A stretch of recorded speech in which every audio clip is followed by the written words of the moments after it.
Rain hammered against the cracked windshield as she gripped the steering wheel, knuckles white, her breath shallow. The city lights blurred behind her, smearing into long streaks of red and yellow. Another long shift. Another empty gas tank. Another pile of unpaid bills waiting at home. She glanced at the rearview mirror. In the back seat, a small figure stirred beneath a worn-out blanket. Her son, fast asleep, his tiny hands curled into fists. He had no idea how hard she was fighting for him, how many doors had slammed in her face, how many times she had swallowed her pride just to keep food on the table. But she refused to let him see her break. She pulled into the dimly lit parking lot of their tiny apartment complex. The engine stuttered before falling silent. With a deep breath, she reached for her bag inside, a handful of crumpled dollar bills, barely enough for tomorrow's groceries. Her chest tightened, but there was no time for tears. She had made a promise to herself. She would never let her son feel like he was missing out, no matter how impossible it seemed. Life hadn't always been this way. She once had dreams, ambitions, plans to build something of her own. But life had a way of tearing those dreams apart, piece by piece. The father of her child had vanished before the baby was even born, leaving her to figure it all out alone. And the corporate world, it didn't have room for single mothers with no connections. Still, she refused to give up. She spent nights studying business strategies on a second-hand laptop, taking notes on industry trends while her son slept beside her. During the day, she worked multiple jobs, barely scraping by. She knocked on doors, pitched ideas, only to be laughed out of boardrooms by men in expensive suits. "You don't belong here," they told her. "You don't have what it takes." But they were wrong.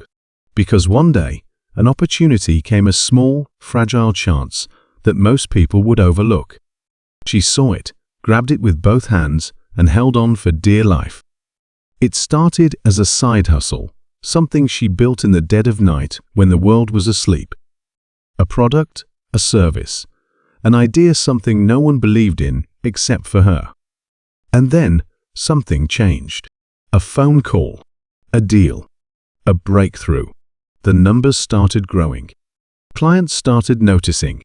Suddenly, the woman they ignored was the woman they couldn't escape. She climbed higher, sharper, stronger. Every rejection had forged her into something unstoppable.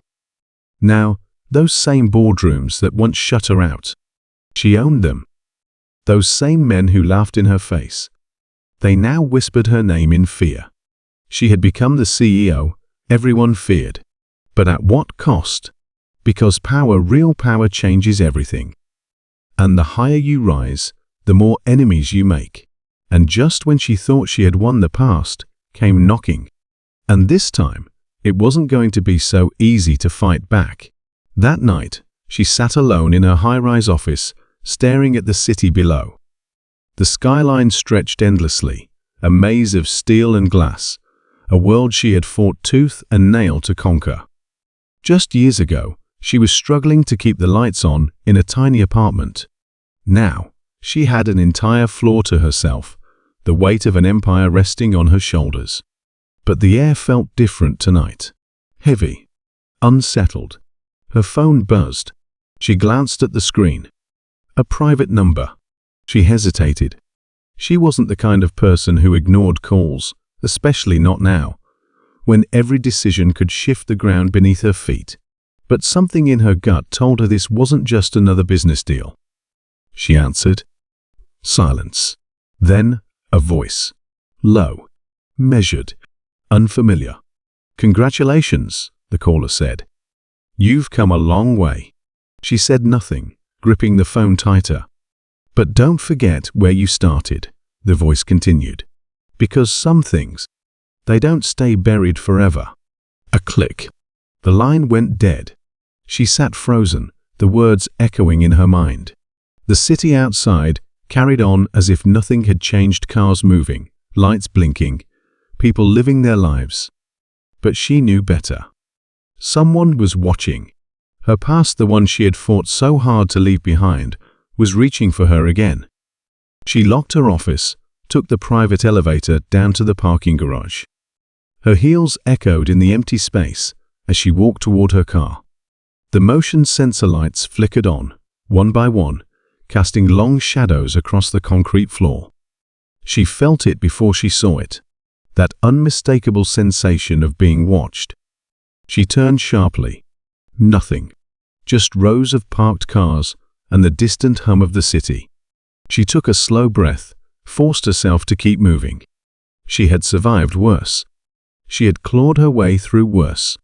Whoever was trying to rattle her, whoever was making these calls, they had no idea who they were dealing with. By the time she reached her penthouse, she had already set a plan in motion. She called in favors, pulled records, had security sweep her offices, her home. But nothing. No traces, no clues, no sign of who was behind the call. And yet, the feeling remained. Over the next few days, small things started happening. A locked drawer in her office, left slightly open. An email she didn't remember sending. A file on her desk, one she hadn't touched in years. Someone wanted her to know they were close. The past she had buried, the life she had fought so hard to leave behind, was no longer content to stay hidden. She thought about her son, now in one of the best schools in the city, far away from the life they used to live. He had no idea about the battles she had fought, the scars she carried beneath her tailored suits. And she intended to keep it that way. But whoever was playing this game wasn't going to stop. And she wasn't the kind of woman who ran. She was the kind of woman who hunted. The days blurred together, each one heavier than the last.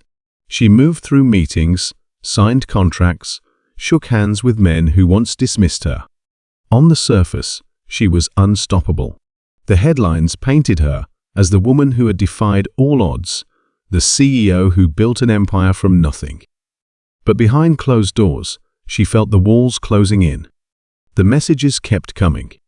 Not every day, not always direct, but just enough to keep her off balance. A handwritten note slipped into her office drawer. You remember, don't you? A photograph from years ago, placed carefully on her desk, her and her son, back when they had nothing. Someone wanted her to feel exposed, watched. She told herself she wasn't afraid. She had fought too hard for fear to control her now. But fear wasn't the problem. The problem was, who? And why now? She turned to the one person she trusted, her right-hand man, the only one who had been with her since the beginning. He had seen her scrape by, had helped her navigate the brutal world of business when no one else believed in her. They're getting bolder, she said, sliding the latest message across the desk. He studied it, his face unreadable. You think it's personal? She exhaled sharply. I know it is. They had made enemies along the way, powerful ones. But this wasn't about business. This was about her. We can trace the calls, track any movement. Whoever's doing this, they'll slip up. But she wasn't so sure. Whoever it was, they weren't careless. They were calculated. That night, she sat by the floor-to-ceiling windows of her penthouse, the city stretching out before her. This was what she had wanted, wasn't it? Power, control, security. Yet, here she was, looking over her shoulder like she was back in that tiny apartment, wondering if tomorrow would be worse than today. The past was like a shadow. It never really left, just followed quietly, waiting for the right moment to step back into the light.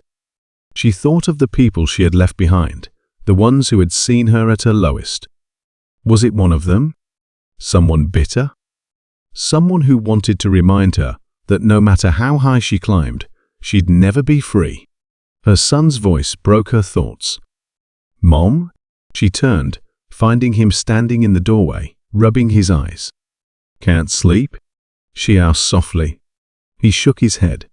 She walked over, crouching so they were eye level. Everything's okay, she assured him. He hesitated. Did someone make you sad? Her heart clenched. She had tried so hard to shield him from all of this, from the weight she carried every day. No, she said, smoothing his hair. "Nothing I can't handle." He nodded, trusting her without hesitation. She wished she could do the same. After putting him back to bed, she made a decision. This wasn't just about protecting herself anymore. This was about protecting him. Whoever was behind this wanted her attention, and now she was going to give it to them. On her terms.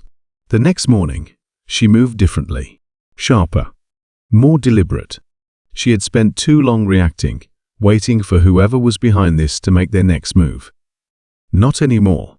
Her first step was control. She tightened security around her office, made sure no one, not even her most trusted employees, had access to certain parts of the building without her knowledge. Her home was next. New locks, extra cameras, a second phone, untraceable. Then she started looking into the past, the one she had buried. She pulled records, made calls to people she hadn't spoken to in years. Some were hesitant to talk, others eager to remind her of the doors she had closed behind her. But she didn't care about their resentment. She cared about answers. The threats had to be coming from someone who knew her, someone who understood the life she had left behind. It wasn't a business rival trying to ruin her, it was personal. And then, something shifted. A package arrived at her office. No return address. No markings. Inside was a single item, an old key. She stared at it, heart pounding. It wasn't just any key. She knew exactly what it belonged to. A place she had sworn never to return to. That night, she drove alone. She didn't tell security, didn't call for backup. If this was a game, she needed to play it on her own terms. The address hadn't changed. The small, crumbling building stood just as it had all those years ago. A place she had once called home, back when she had nothing but a child on her hip, and the weight of the world on her shoulders. She stepped inside. The air was thick with dust, the walls covered in faded memories. And then she saw it on the floor, just beneath the window. A single envelope. She picked it up, fingers trembling slightly as she opened it. Inside was a photograph. Her, from years ago, sitting in this very room, holding her son. And on the back, just 2 words, "Remember me?" A chill ran down her spine. This wasn't just someone from her past. This was someone who had been there. Someone who had seen her struggle, had watched her fight her way out. Someone who wanted her to know that no matter how far she had come, she could still be pulled back. A noise behind her. She turned sharply, pulse hammering. But the room was empty. Or so it seemed. She wasn't alone. She could feel it. And just as she was about to reach for her phone, the lights flickered. Then, complete darkness. And a voice low, familiar, cutting through the silence. "I was wondering when you'd come back." Her breath caught in her throat. The darkness pressed in, heavy, suffocating. That voice, she knew that voice.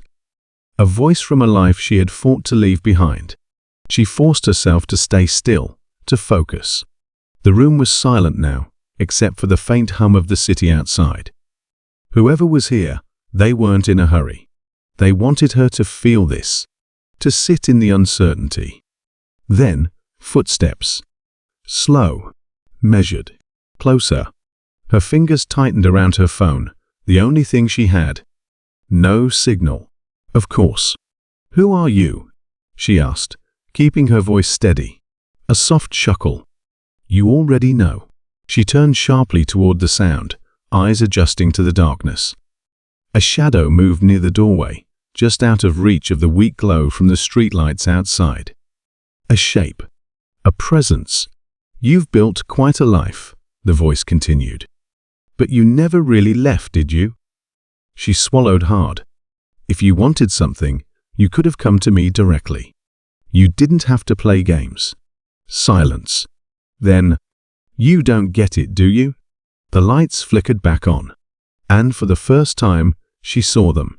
Her heart lurched. It wasn't just someone from her past. It was someone she had once trusted. Someone who had helped her when she had nothing. someone she had left behind. You walked away, they said, stepping closer. And you thought that was the end of it.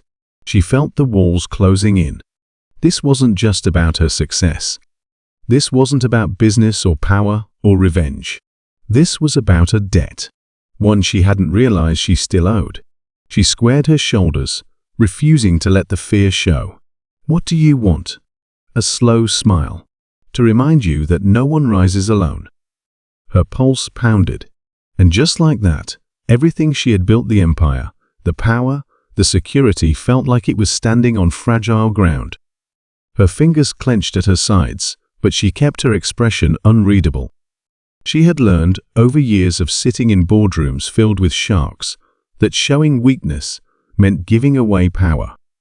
And right now, she couldn't afford to do that. She held their gaze, studying every shift in their posture, every flicker of emotion in their eyes. They were waiting for her to react, for fear, for guilt, for anything that told them they had the upper hand. She wouldn't give them that. You say no one rises alone, she said finally, keeping her voice level. But you were never there when I fell. You never pulled me up. You only watched. A flicker of something, anger, maybe crossed their face, but it was gone in an instant. You don't remember it like I do, they murmured. You left everything behind, everyone behind. And now you think you can keep moving forward without looking back? She exhaled slowly. You think I forgot where I came from? She gestured around the crumbling room. I lived this. Every single day. I crawled my way out of it. But you, she shook her head. You stayed. And now you want to punish me for leaving? Their jaw tightened. You think you're better than us now? She stepped closer, closing the distance. No. I think I had to be better. Because no one was coming to save me. Not then. Not ever. Silence stretched between them. Then, a bitter smile. And yet, here you are. She glanced down at the photograph still clutched in her hand. Her and her son, frozen in time, back when she was just surviving. I came because you wanted me to, she said. Now tell me, what do you really want? A pause. Then, finally, I want you to remember. Her stomach tightened. Remember what? They hesitated for the first time. That you didn't do this alone. And suddenly, she saw it, the real truth behind all of this. It wasn't about threats. It wasn't about bringing her down. It was about recognition. About someone who had been stuck in the past while she had moved forward. Someone who had watched her rise, wondering why they had been left behind. She let out a slow breath. You're right, she said. I didn't do this alone. But I did it. And I won't apologize for that. Their expression darkened. Then you haven't learned anything. Her heart pounded, but she forced herself to stay calm. That's where you're wrong. She reached into her bag and pulled out a file. She had prepared it before coming here, just in case. She held it out. You think I forgot you. I didn't. I knew one day you'd come looking for me. So I did what I do, best I prepared. They eyed the file warily. Inside are options, she continued. Business. Investment. A chance to move forward instead of clinging to the past. They scoffed. You think you can just buy your way out of this? No, she said. I think you have a choice. You can keep chasing ghosts, or you can do something real. The air between them felt electric, charged with years of unspoken resentment, an unresolved history. And then finally, they reached out and took the file. She didn't know what they would do with it. Maybe they'd throw it away. Maybe they'd take the opportunity. But she had done her part. She turned to leave, but paused at the door. No one rises alone, she said, glancing back. But no one stays stuck unless they choose to. And then she walked away. As she stepped outside, the cold night air filled her lungs, crisp and fresh. She felt lighter, stronger, because for the first time in a long time, she wasn't just fighting to survive. She was finally free. And no one, not even her past, could take that away from her. Because the past hadn't just caught up with her. It was demanding payment. And this time, there was no walking away.